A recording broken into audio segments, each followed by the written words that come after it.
So now you're moving towards the promised land, let's say. So that's inspiring, and that produces positive emotion because you experience positive emotion when you see yourself moving towards a valued goal. No valued goal, no positive emotion. That's how your systems are set up psychophysiologically. On the negative front, well, maybe anger and bitterness and fear stop you. Okay, so what do you do with them? Take good stock of your sinful nature, let's say.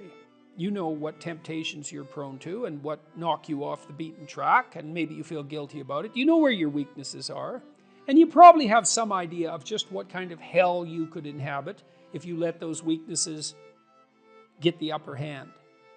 So why don't you just write about that for 15 minutes? So let's say this isn't what you could have in 5 years. It's the pit you could dig for yourself if you decided to, just sit there or dig. Everyone has a sense of that, for some people. My temptation probably would have been alcohol. It calmed me in social situations. It made me feel a closer kinship to people, and it was a pretty good stimulant. And so it was a really good drug for me, and I enjoyed it quite a lot, too much.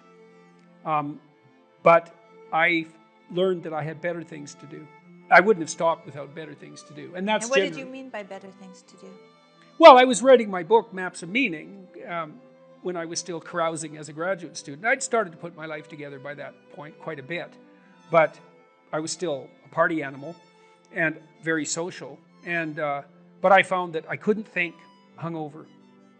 And not only that, I couldn't handle the emotional tension of what I was dealing with intellectually. It was too, because if you're hungover, your emotions are more sensitive, especially your anxiety. And the work I was doing was way too demanding emotionally because I was dealing with historical atrocity, and the motivations for that was just too damn dark, to be dealing with hungover. Plus, once I had written a fair bit and was editing, once you've edited your work to a substantial degree, you have to use finer and finer gradations of judgment to continue to improve it. And if you're fuzzy-minded at all, if you've impaired your judgment, when you edit, you can make it worse, not better. And then I also realized that the only times I really regretted my actions was when I was drinking, because it disinhibits you, and that's fun. That can be really fun. But I'd wake up the next day and think, yeah, I was a little too provocative. I was a little too aggressive. I was a little too mean-spirited in my wit, a little too egotistical, or maybe more than little on all of those fronts. A little careless in my choice of partner, a little uncontrolled in my social behavior in places I shouldn't have been, because, I was starting to, I was a graduate student and a teacher by that point, and I was interacting with professors, say, in the social milieu. As the responsibility grew. Yeah, well, it wasn't the time to be drunk. That just wasn't good. That worked in northern Alberta to some degree in some subcultures, but in those situations, it just made me look like a fool. Well, it made me into a fool, not just look like one. And then when you and I got married, I didn't, and we were going to have kids. I thought, well, I'm not drinking when I have kids. Yeah, I wanted children. Yeah, and you want to grow up at that point. And besides, I was ready to dispense with all of that by then. In any case, so you can imagine the hell you could inhabit. And then the advantage to that is, people are often afraid of moving forward, and no wonder. But you should be way more afraid of not moving forward. And so if you get that hell behind you, it's like, well, do I want to go there? Well, I don't have the effort or the energy. I'm not even sure that it's the right thing. It's like, well, do I want to go back there? It's like, no, definitely not that. And if you don't feel that, hell, then you're not nearly as motivated as you could be. Because if you have any sense of just exactly how bloody dismal and dark things could get, then, and that's right there for you. And that was one thing that... I thought it was helpful. I thought it was helpful when I did the future authoring to think about where I would go if I went to the wrong place. Why? Well, it's just good to know how you will fall apart. Yeah, well, that and then it's possible. And you can also ask yourself, and studying historical atrocity also helped me with that. It's like, well, do you want to be a sadist? You're bitter and resentful. You want to hurt other people? Is that where you want to end up? You want to lie and deceive? Because that's where you end up if you lie and deceive. You want to be resentful and bitter? Because that's where you end up if you're resentful and bitter. Yeah, but sometimes, people, they just don't know what to do about it. So your program helps them to make a plan. Yeah, well, and the plan is really, look, we're visionaries, man. Human beings are visionaries. Really. Well, I found when I did the self-authoring, the 15 minutes of writing that I did, the dreaming I did, Yeah. when I wrote about my future and just dreamed of what it could be like if it was just what I wanted. Yeah. And then outlined the goals, because you outline goals after that Yeah, in the yeah. future authoring. Those things that I had identified appeared in my life. Yeah, well, and that was quite shocking to me. Well, the thing is, you look at the world through a goal-directed framework. And so when you switch your goals, what appears to you in the world switches. It's mystical in a sense, but in another sense, it's just understandable. It's like, well, if I look that way, I see the TV and the couch, and if I look this way, I see you in the chair.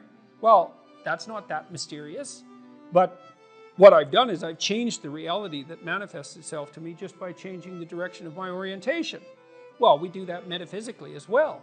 And so, for example, if you decide that you're going to be courageously trusting towards people when they offer you an opportunity, even though you're skeptical and timid, but you decide, no, I'm going to have some faith in people, so I'm going to be courageous and trusting, then when they open a door to you that's an opportunity, you'll think, oh, that's a door I could walk through, instead of thinking I'm moving into a trap.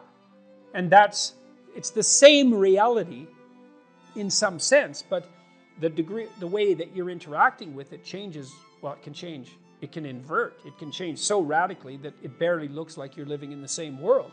There are a lot of potential interpretations that you can validly lay on the world.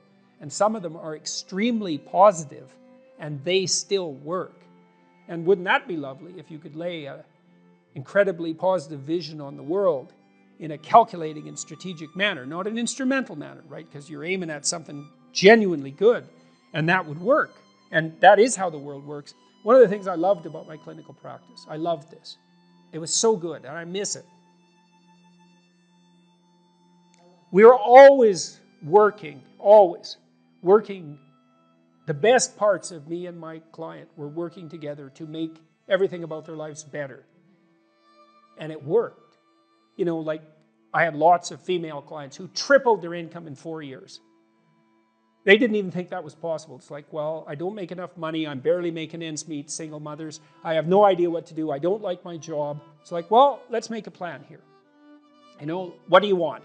Well, I'd like to make this much money. Why don't we double that? And just, because you're going to aim at something. Some people do make more money than that, so maybe it could be you. Well, is that even possible? It's not even possible. It's like, well, let's just assume that maybe it's possible and see what you'd have to do. Well, you got to get your CV together. Well, it's full of holes. Okay, well, let's fix the holes. Okay, now you got to get a plan. Well, I'm not very good at interviews. Okay, let's practice interviewing until you're not just good at it, you're looking forward to it.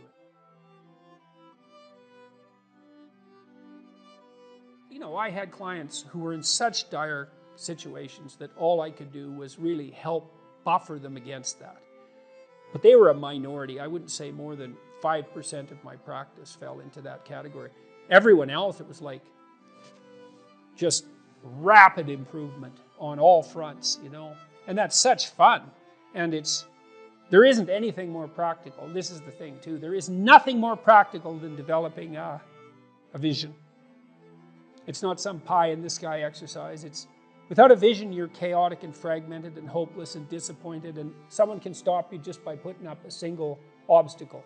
You're a house divided amongst itself. You have no forward movement. You're not enthusiastic, and that's to be filled with the Spirit of God, by the way. And your life is a sequence of disappointments and frustrations and tragedies, and you're a leaf blowing in the wind. And that is not what you're called to be.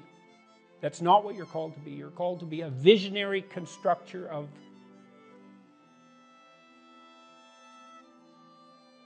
the paradisal vision. Mm-hmm. Really? That's who you are. terrible as that is to apprehend. And so, Well, what do we have to lose? we already will lose everything we have to lose. Yeah. Right? We're all in this game, man. So, there's, whether you want it to be this way or not, you are betting everything on your life.